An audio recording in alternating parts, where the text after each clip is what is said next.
Di tempat saya biasanya sholat taraweh pada tanggal 21, 23, 25, 27, 29, lalu sholat Lailatul Qadar, lalu witir. Saya harus bagaimana menunggu sholat witirnya? Apa saya witir sendiri di rumah? Itu pilihan jenengan, mukhayyar. Mau menunggu sampai selesai kemudian ikut sholat witirnya, monggo, boleh. Ya, jenengan mau kondur, mau pulang, nanti witirnya di rumah juga boleh. Itu pilihan, mukhayyar, amrun mukhayyarun. Nah, satu perkara, satu pilihan. Kita boleh memilih. Jenengan menunggu sampai selesai kemudian baru ikut witirnya di situ, atau kondur. Nanti witirnya di rumah, itu boleh. Ya, ada lagi. Saya dulu sebelum bulan Ramadan tiap hari membaca Al-Quran. Kalau khotam saya ulang-ulang lagi, terus sampai ketemu bulan Ramadan ini belum khotam. Kalau baca Al-Quran di bulan Ramadan, apa harus dari awal? Apa dilanjutkan yang baca kemarin yang belum khotam itu, Ustaz? Kemudian yang kedua, saya ikut sholat taraweh ke musola. Di situ tarawehnya 23 rakaat, witirnya 2 salam terus 1 salam. Terus saya tarawehnya 8 rakaat. Saya kalau sudah dapat 8 rakaat pulang, terus sholat witir di rumah. Yang saya lakukan benar apa tidak, Ustadz? Kalau tidak benar seharusnya saya bagaimana? Dan saya apa mendapatkan seperti sholat sunnah 1 malam seperti hadis yang sudah dibacakan Ustadz? Yang pertama, tidak harus qiraatul Quran. Qiraatul Quran loh ya, bukan tilawah.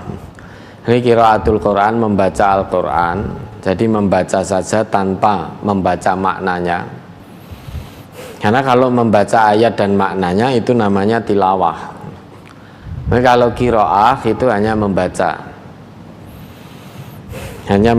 ayat. Kalau qiraatul Quran tidak harus di bulan Ramadan dari awal surat, itu tidak harus.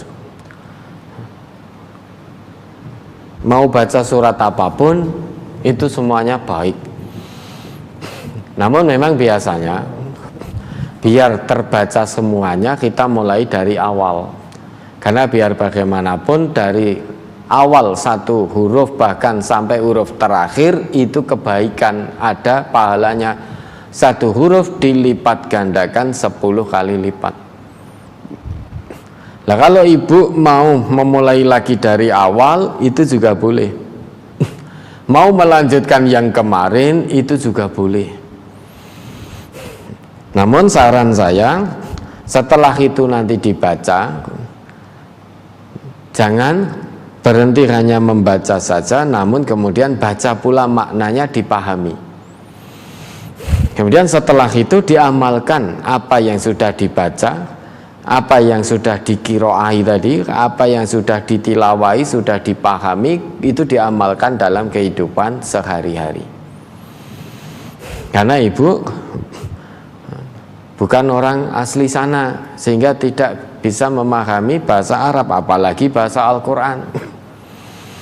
Orang Arab sendiri meski petutur asli bahasa Arab, ngomong setiap hari bahasa Arab, namun saat ini, kondisi saat ini banyak juga orang Arab yang tidak paham bahasa Al-Quran. Banyak. Jangan dikira orang Arab saat ini loh ya, saya bicara saat ini. Jangan dikira semua orang Arab saat ini paham bahasa Al-Quran. Tidak. Banyak yang tidak paham. Yang paham, yang mau mentadaburi Al-Quran itu dengan bahasa Al-Quran. Karena bahasa Al-Quran itu sekarang sudah tidak menjadi bahasa sehari-hari. Itu bahasa pada masyarakat abad ke-7 dulu, sehingga paham yang dulu itu. Kalau sekarang banyak yang sudah hilang. Jangankan bahasa Arab, kita pun juga demikian. Anak-anak sekarang meski asli Jawa, mana paham bahasa Jawa yang dulu. Kalau ingin paham bahasa Jawa yang dulu, mesti mempelajari bahasa Jawa yang dulu. Tidak lantas asli Jawa lantas bisa bahasa Jawa yang halus kromo seperti dulu. Kenapa? Karena sudah banyak kosakata yang hilang, tidak dipakai. Nah, orang Arab juga begitu.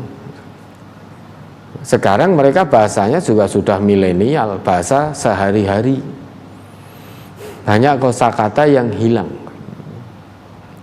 Maka bagi yang ingin memahami Al-Quran, mereka juga harus mentadaburi Al-Quran. Juga harus mentadaburi Al-Quran. Lah kita bukan asli Arab, kita orang sini. Bahasa ibu kita bukan bahasa Arab.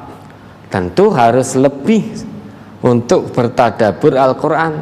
Kalau hanya sebatas baca ayatnya, memang iya dapat kebaikan.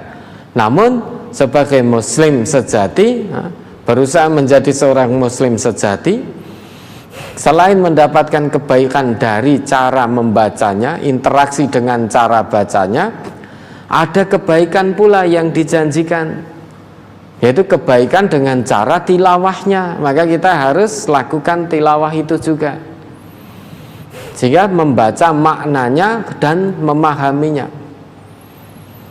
Kemudian sesudah itu ada kebaikan yang dijanjikan juga, yaitu mengamalkan apa yang sudah dibaca, apa yang sudah dipahami, diamalkan dalam kehidupan sehari-hari. Itu pola pikir seorang muslim yang benar. Sekarang kalau kita baca saja, bacaan kita bagus, pemahaman kita juga bagus, misalkan ning ora gelem ngamalke apa yang dibaca, apa yang dipahami, maka tidak bermanfaat.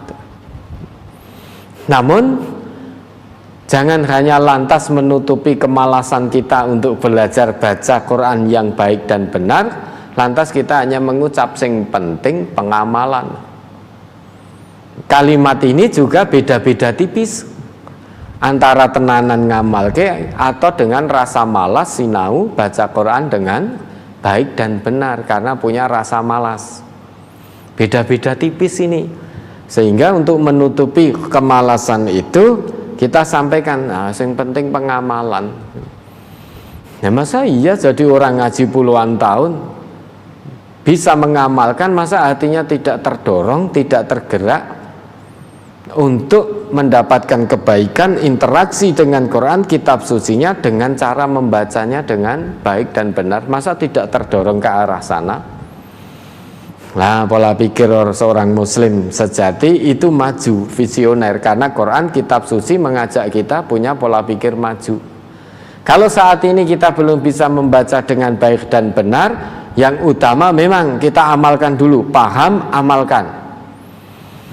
Namun seiring dengan berjalannya waktu, kita juga berusaha belajar membaca kitab suci kita dengan baik, dengan benar, semaksimalnya. Lakukan usaha dulu, jangan malas dulu, tapi berusahalah dengan maksimal untuk belajar dulu.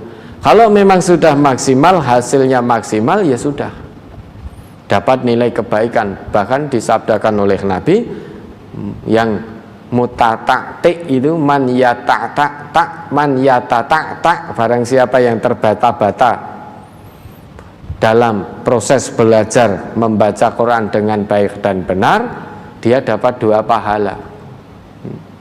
Dapat 2 pahala. Kenapa? Meski sulit, terbata-bata, namun tidak kendor semangat, tidak nyerah dengan rasa malasnya, terus berusaha, maka dapat 2 pahala. Ya, ibu kalau mau membaca dari awal boleh silahkan, mau meneruskan yang kemarin boleh silahkan. Namun saran saya, selain dibaca ayatnya, ya nanti kalau sudah selesai, ya, baca maknanya, kemudian pahami, amalkan dalam kehidupan sehari-hari.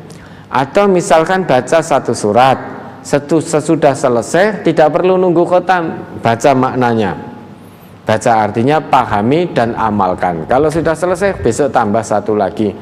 Nah, meski di luar bulan Ramadan, khatamnya insya Allah tidak apa-apa. Meski di Ramadan tidak khatam, tidak apa-apa. Namun kalau mau mengkhatamkan dulu di bulan Ramadan, itu juga boleh, silahkan, itu baik juga. Nah setelah khatam, nah nanti dibaca maknanya dari awal sampai akhir, dipahami, kemudian sesudah itu diamalkan, sehingga mendapatkan kebaikan yang dijanjikan dengan berinteraksi sepenuhnya terhadap Al-Quran, baik interaksi dengan cara bacanya, interaksi dengan tilawahnya, interaksi dengan tahfidnya mungkin, dan interaksi dengan cara memahami serta mengamalkan dalam kehidupan sehari-hari. Itulah tadabbur Al-Quran, yaitu muhawalatul aish ma'al ayatihi, berusaha untuk hidup bersama ayat-ayat Al-Quran. Itulah makna dari tadabburul Quran. Ya, terus yang kedua tadi apa? Salat tarawih 2-3 rakaat ya, hanya ikut 8. Apa ikut 8. Kemudian witirnya di rumah. Bagaimana? Boleh, itu mukhayyar, insya Allah juga mendapatkan pahala sunnah, sholat sunnah semalam penuh. Ya. Karena witirnya tadi kebetulan di masjid itu 2 salam, kemudian tambah 1 salam, tambah 1 rakaat lagi, kemudian salam. Nah, ibu belum tahu dalilnya tentang itu. Yang ibu sudah ketahui bahwa Nabi melarang kita untuk menyerupai sholat maghrib kalau kita sholat witir. Maka Nabi kita bersabda, la tutiru bisalasin, jangan kamu witir dengan 3 rakaat kalau memang 3 rakaatnya itu dengan 2 tasyahud. Kalau itu yang dilakukan, maka witirlah dengan 5 atau 7. Autir bi khamsin au bi sab'in. Maksudnya jangan kamu witir 3 rakaat itu kalau dilakukan dengan 2 kali tasyahud. Itu ada larangan dari Nabi, wala tusyabbihu sholatal maghrib, jangan kamu menyerupai sholat maghrib. Sholat maghrib itu dengan 2 kali tasyahud. Nah, sedangkan witir itu dengan, kalau 3 rakaat itu sekali tasyahud terus salam. Kalau 7 rakaat maka dengan 2 kali tasyahud. Kalau itu witirnya 7 rakaat. Di rakaat ke-6 tasyahud awal, kemudian tidak salam, bangkit berdiri, lah nanti setelah itu tasyahud akhir, kemudian salam. Kalau witirnya 9 rakaat, tasyahud awalnya itu di rakaat ke-8, tasyahud akhirnya terus salam, nah nanti di rakaat 9. Nah, karena tadi witirnya dilakukan 3 rakaat, namun prakteknya 2 kali salam, tambah 1 rakaat dan salam lagi, ibu belum tahu dalilnya itu, belum tahu ilmunya, maka tidak mengikutinya, belum mengamalkan. Nah, maka sholat di rumah, karena itu di situ berarti ada illah, ada sebab yang menghalangi ibu tidak ikut witir di situ bersama imam. Sebabnya apa? Karena belum tahu dasar hukumnya. Nah, insya Allah Allah maha mengetahui, dan insya Allah ibu juga akan mendapatkan pahala kebaikan yang dijanjikan. Ya, ada lagi.